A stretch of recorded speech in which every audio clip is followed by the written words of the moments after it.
बिस्मिल्लाहिर्रहमानिर्रहीम। Dear students, अस्सलाम वालेकुम वरहमतुल्लाहि वबरकातुहू। तो आज हम पढ़ने जा रहे हैं पॉलिटिकल साइंस में। हमारा एक चैप्टर है, बहुत ही इम्पोर्टेंट चैप्टर, जिसका नाम है वर्किंग ऑफ इंस्टीट्यूशंस।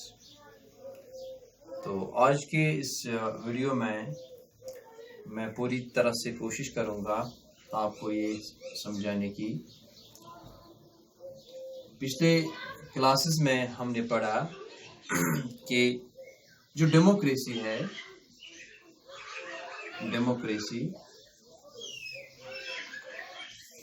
डेमोक्रेसी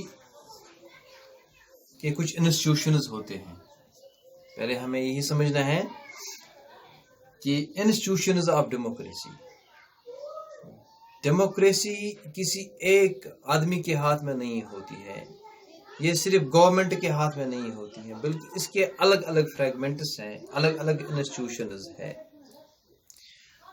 जैसे मैं आपको बताऊं, इसका एक फ्रेगमेंट है या एक सेगमेंट है जिसको हम गवर्नमेंट कहते हैं। इसका एक सेगमेंट है जिसको लेजिस्लेचर कहते हैं, लेजिस्लेचर। इसका एक दूसरा इंस्टीट्यूशन है जिसको एग्जीक्यूटिव कहते हैं, एग्जीक्यूटिव। इसका एक और इंस्टीट्यूशन है जिसको हम जुडिशरी कहते हैं।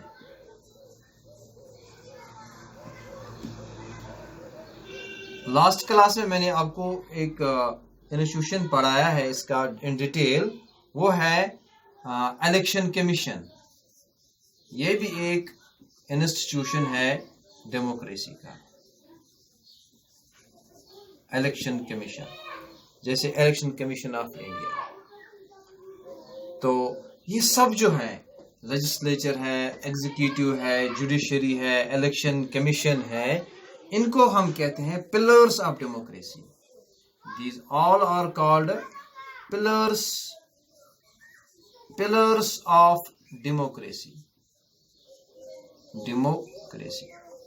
और आज के ज़माने में इसमें एक और चीज़ इसको ऐड किया गया है, वो है media. Media is also one of the pillar of democracy.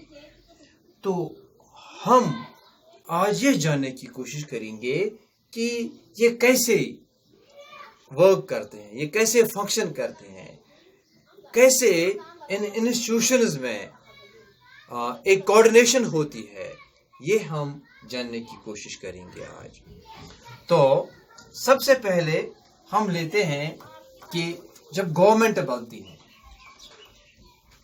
Government कैसे बनती है, वो मैंने आपको पिछले लेक्चर में बता दिया कि इसके लिए ECI, election commission of India, जैसे हर मुल्क में होता है इलेक्शन कमीशन, इसी तरह से इंडिया में भी इसको हम कहते हैं ECI, election commission of India. ये इलेक्शन करवाता है, जिसके रिजल्ट में क्या होता है, एक गवर्नमेंट बन जाती है। तो लेकिन गवर्नमेंट जो है ये डिक्टेटरशिप नहीं होती है, इसके पास कुछ पावर्स होते हैं, लिमिटेड पावर्स होते हैं। तो सबसे पहले हम देखेंगे कि ये जो इंस्टीट्यूशंस ऑफ डेमोक्रेसी हैं, ये कैसे वर्क करते हैं। तो सबसे पहले हम लेते हैं लेजिस्लेचर। लेजिस्लेचर क्या होता है, ये कानून साजिया होता है। ये वो इंस्टीट्यूशन है जहां पे कानून साजी होती है, लेजिस्लेशन होती है। तो इंडिया में क्या है, इंडिया में इसके दो हाउस है। There are 2 houses in Indian parliament. एक को कहते हैं लोकसभा, और लोकसभा इज लोअर हाउस।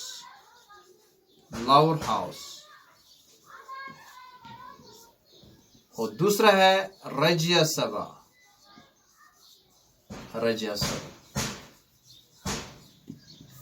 ये जो लोकसभा होती है यही गवर्नमेंट बनाती हैं, प्राइम मिनिस्टर बनाते हैं, कैबिनेट बनाते हैं।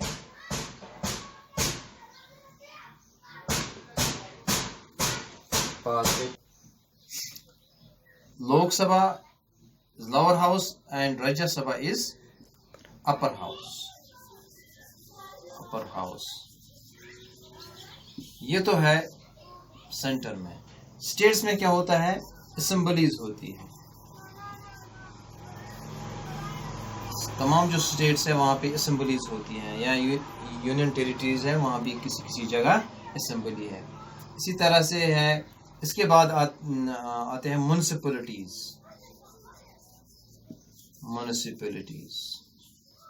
इसके बाद आते हैं पंचायत।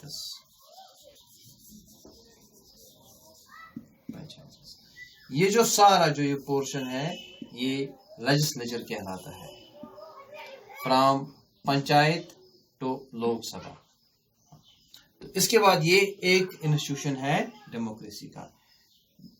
ये क्या करते हैं? ये सिर्फ कानून साजी करते हैं, कानून बनाते, मुल्क में कानून बनाते हैं, फ्रॉम पंचायत टू लोकसभा। इसके बाद जब ये कानून बनाते हैं, वो कानून जो होते हैं उसे कौन इंप्लीमेंट करता है, नाफिज कौन करता है, उसको बोलते हैं हम एग्जीक्यूटिव कहते हैं उसको।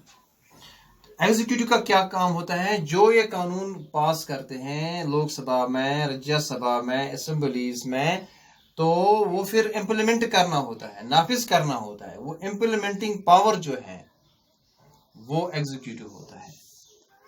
But there are two types of executives. One is political executive,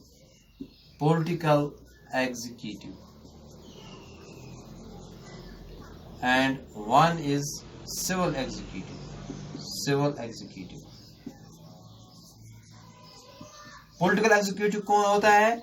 ये इस गवर्नमेंट में से चुना जाता है। जो प्राइम मिनिस्टर साहब अपनी गवर्नमेंट बनाते हैं, मिनिस्टर्स बनाते हैं, कैबिनेट मिनिस्टर्स बनाते हैं, वही लोग अलग अलग डिपार्टमेंट्स के अलग अलग जो मंत्री होते हैं वही पॉलिटिकल एग्जीक्यूटिव्स होते हैं। लेकिन इनके बाद कौन होता है? इनके बाद है सिविल एग्जीक्यूटिव। जो ऑफिसर्स होते हैं, आईएएस ऑफिसर्स होते हैं, बड़े बड़े ऑफिसर्स हैं, वो इन जो लॉज यहाँ पे पास होते हैं उनको इम्प्लीमेंट करते हैं।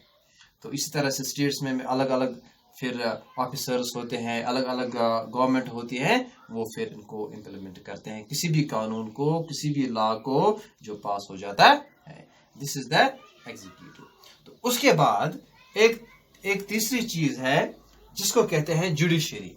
यहां पे मैं दिखाऊंगा आपको जुडिशरी।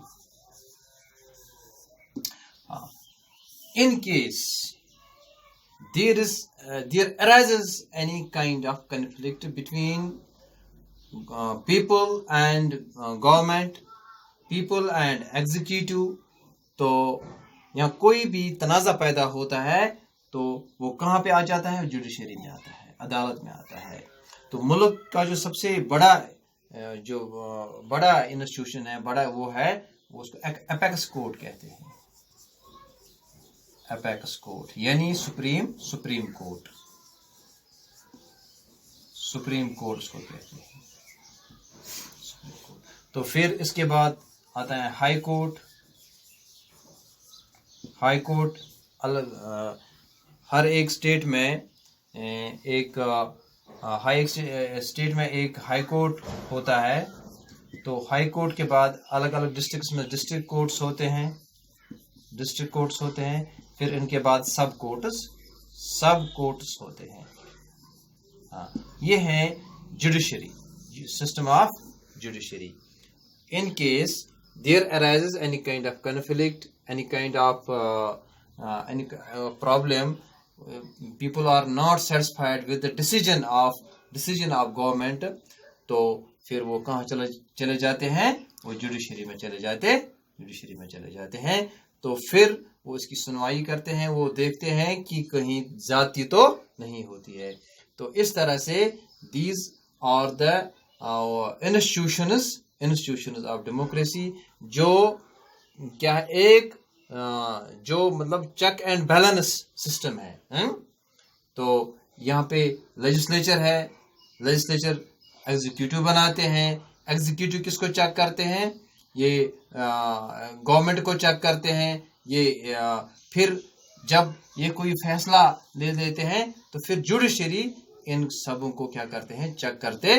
इस तरह से एक चेक एंड बैलेंस सिस्टम यहाँ पे हम देखते हैं। तो इस तरह से ये है वर्किंग ऑफ इंस्टीट्यूशंस है।